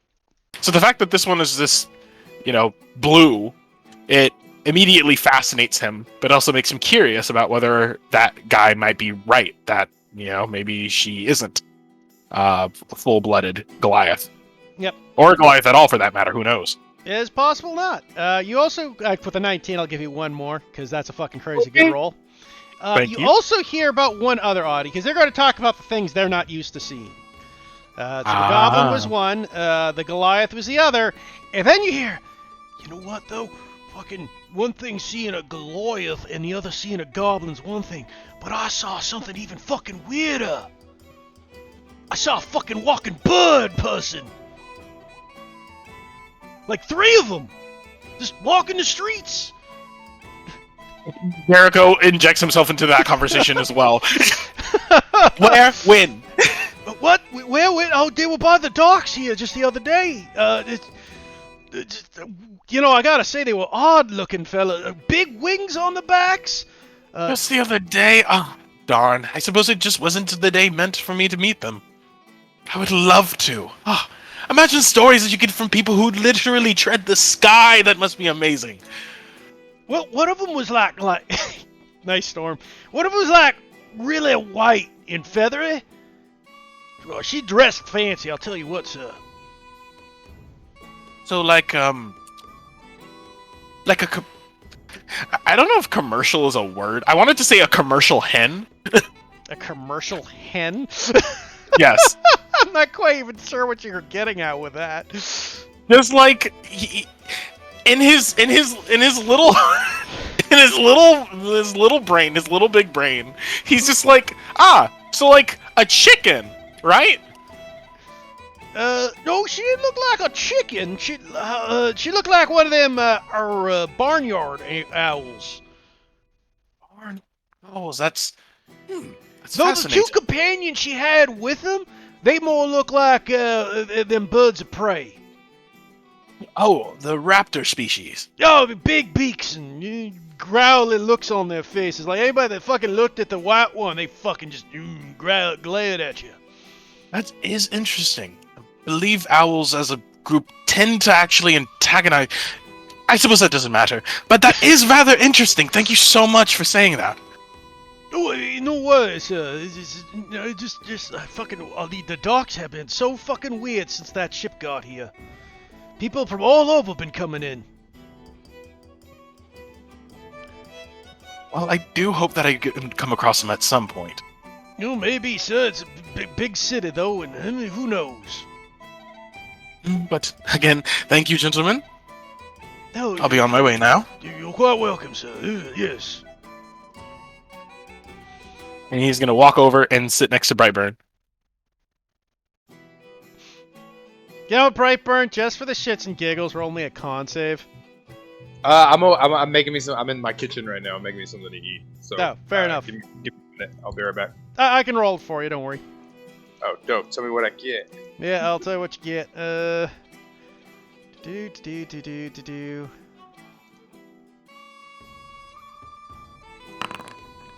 You rolled an 8. Your stomach, after eating all that cake, is not agreeing with you. Ugh. I'm not normally allowed to have so much cake. Allowed? Well, I mean, before I started traveling, I would not have been able to afford such luxuries. Oh, so you're like me. Okay. Well, I do think that's... Are you feeling alright? You seem a bit purple. I believe my eyes got the better of me. This may not sit so well tonight. You have eyes? Sorry. Right, because the flame thing is a projection of sorts? Protection would be a good word. It keeps my loved ones safe from those that wouldn't. Oh, I said a projection, as in like an image being projected forward. Oh, yeah, that also, yes. Projected protection. Interesting. But do you, I don't know, need a like something to relieve yourself in? What? Well, you seem rather ill, so... I mean, whenever I get ill, I get all, like, shaky and sweaty, and eventually I just start, puking, for lack of a better term, or at least a less crass one. Well, Mom always told me that ginger's always good for that kind of stuff. Ginger. And vomiting. I will try both. Okay. So why don't we just get like a ginger beer or something over here? Oh, of course. Right away. And Ginger beer and a bucket. I mean, if you're drinking ginger beer, yeah, you'll probably need a bucket for that. The ginger beer is terrible. She gives you a bottle of ginger beer and brings over a mop bucket. Thank you. Of course. Brightburn will sit with the bucket just in case and sip the ginger beer.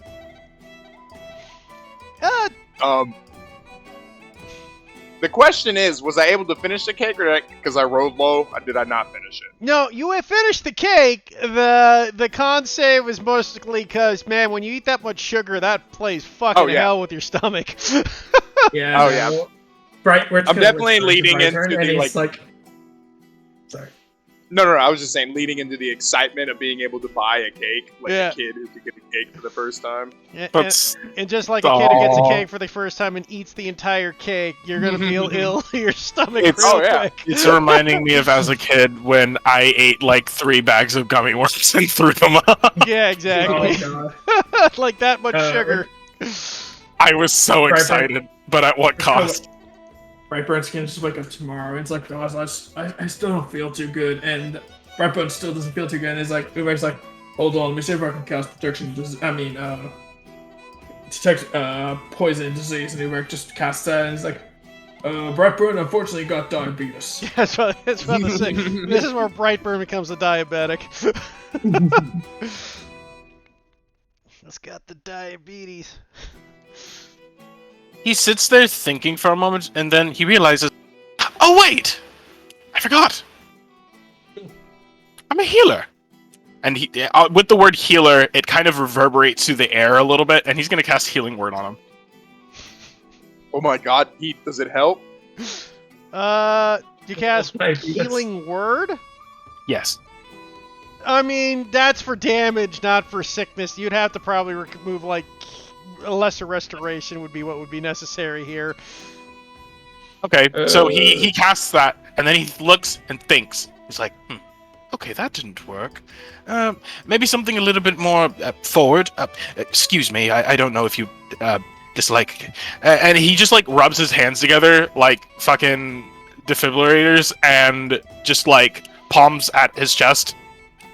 And there's, like, this momentary, like, wooziness that you gain before everything stabilizes. And I will cast Lesser Restoration that I forgot to put on my fucking sheet!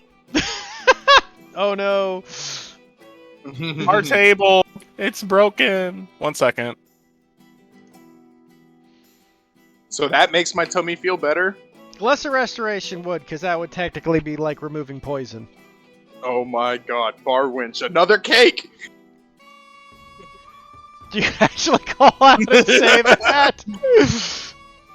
No, I think he would respectfully order something a lighter sweet. Like maybe like Like pudding? No, not pudding. Parfait. pudding. Yeah, yeah, just like a yogurt or something. Like just something. Could get you some yogurt. Yeah, we have some. Let's Perfect. get tubes or something. Yogurt tubes. Dude, those were the best things back in the day. Yogurt on the go. Remember the commercials for those? Yeah, the Go-Gurt. Yep. Yeah. Yes, you do get some yogurt, Uvek. Or, Brightburn, sorry. Is there anything else you guys would like to do tonight? Jericho's just feeling good vibes. Let's see. I already ate, so I don't really need to cook anything. Smithing tools, I don't need to fix anything, and because I don't need to fix any. I mean, I don't have to pitch anything. Don't cast any spells, so I think Uvek's pretty well good. Jericho is eventually going to retire for the night, and by retire to the night, I mean spend at least like an hour on his bed, laying on his stomach, writing into his scrapbook journal thing. He's fucking kicking his legs. Like, what can I say? As you're writing in your journal, you just in the background hear Brightburn. 422, 423, 424. Friends doing push-ups in the floor. Are you all right there? I need to do workouts to maintain physique. Do you need any help? You know what? Yes. Sit on my back.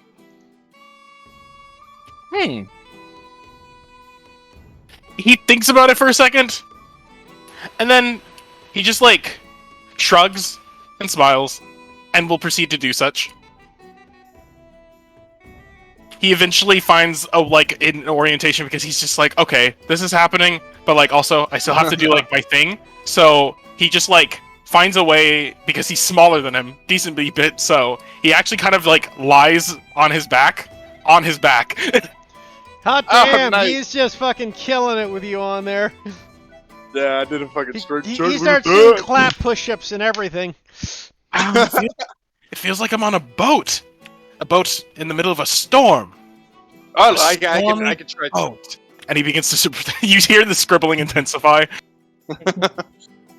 I think Brightburn will give a laugh that you're enjoying it. He did like this is something he'd be proud of. You know what I mean? Like, yeah. But you will, I guess, since he was at 422, you will sit on his back while he does another 578 push-ups. No, like literally, Jericho at this point is basically lying on his back on your back. Oh yeah. with his book in the air. He's Shoulder blade riding to away. shoulder blade. Yeah, basically. Nice. And then I think that's summarization. more than happy to call that a night right there. Okay. You guys sleep tight tonight. Your bedrooms, just for the shits and giggles of giving you guys bedrooms. You guys spend the night dreaming away, ready for tomorrow. I hate to do this to you one more time, Judah, but everybody can roll me one more set of perception checks. Perception. Nat 20, baby. Nah, you guys can't do this to me, dog. Oh, fuck. Nice. Well, all three of you hear this. So as you guys are sleeping, you hear what sounds like scratching coming from the other one of the rooms next to you. Brightburn will spring from the bed as if he was almost like waiting for something to happen. And then press his ear up against the wall.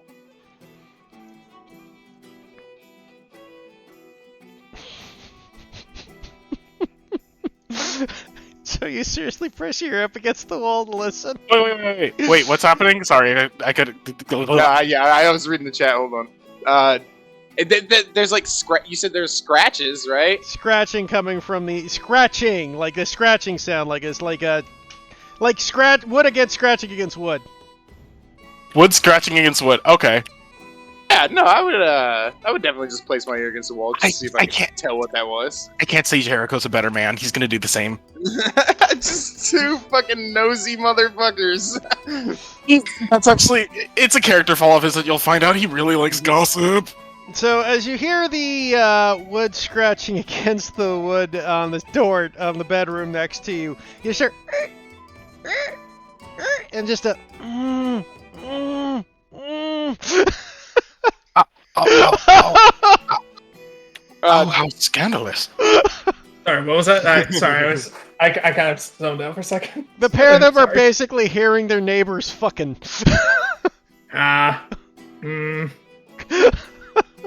It's almost, I don't know what I was expecting. Like, I felt like I met this with an excitement that was unwarranted for such activities. Jericho just kind of like, he's a bit stunned, but also like not surprised either. Like after putting maybe more than a millisecond of thought into it, he's like, of course this would be happening. Why wouldn't it be? You are in a tavern. You are in an inn. Well, Must be one of those other bards. back to bed then. He just like, I don't even know if Jericho just like, he just looks at him and he's staring at this like, he's staring at a literal ball of flame, but I think there's like an understanding. And Jericho It's just animated. nods. It's an animated flame. I feel like it's got some emotion to it. You know what I mean? Yeah. But he just nods in understanding. It's just like, yeah, let's allow them to have their fun and then some.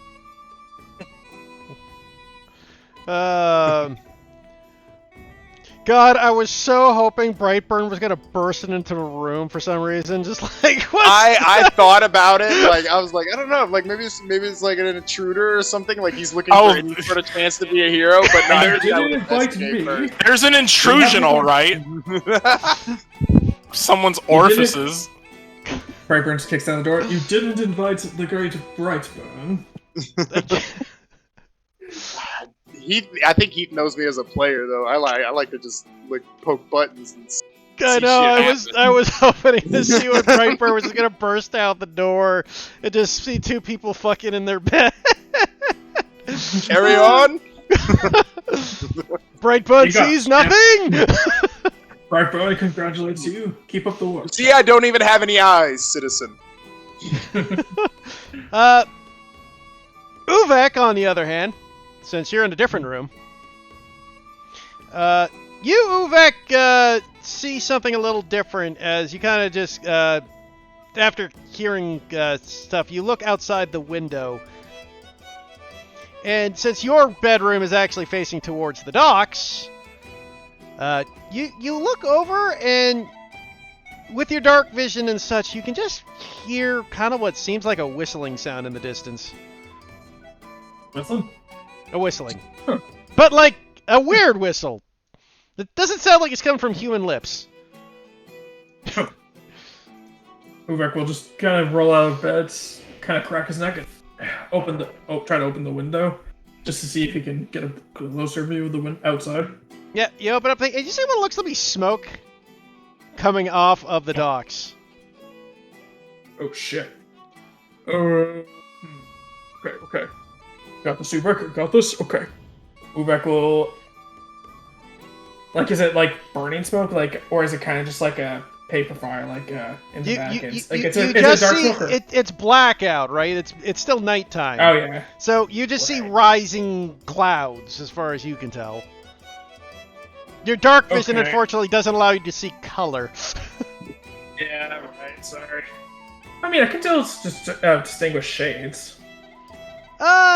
It's light, but it's not like a thick black smoke by any means.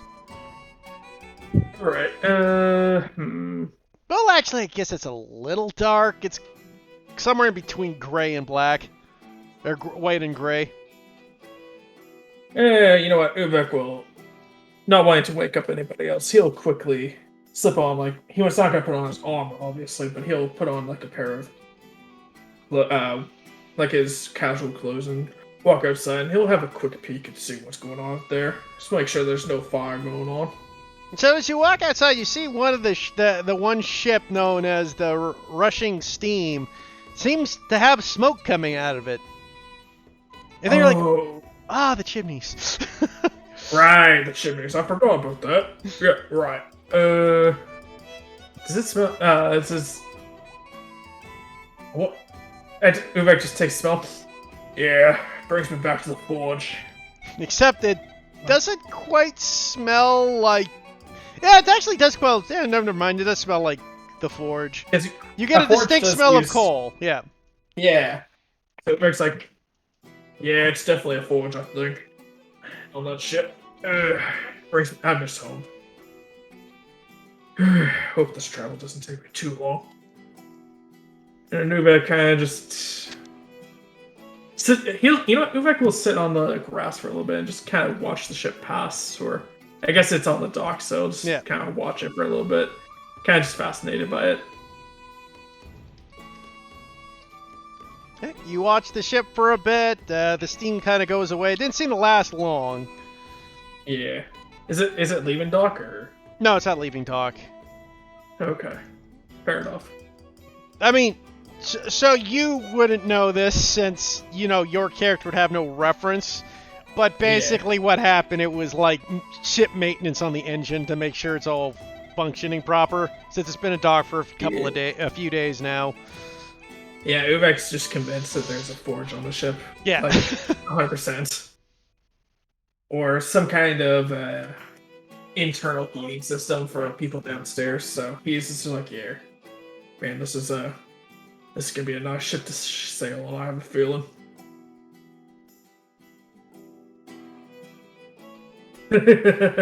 God. Uvek's 6'3", right? Yeah. Okay, I got that right. Boy. But, yeah. So, I would take it to head back to your bed. Yeah. And... You know, it's not often that Uvek just kind of thinks to himself, you know, it's not very often I see what the people told me. I wonder if he's half Goliath or something. I've heard Goliaths are pretty damn tall, like nearly 7 feet tall. That's a short Goliath. Yeah, exactly. Maybe it's just another orc. That could also be a possibility.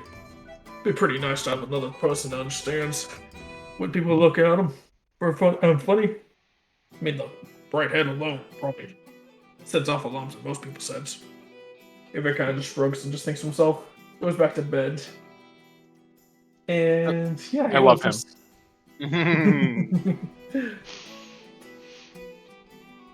Uvek's just kind of fascinated with Brightburn, just like, what the hell is he? But like not in like a distrustful way, like just genuine curiosity.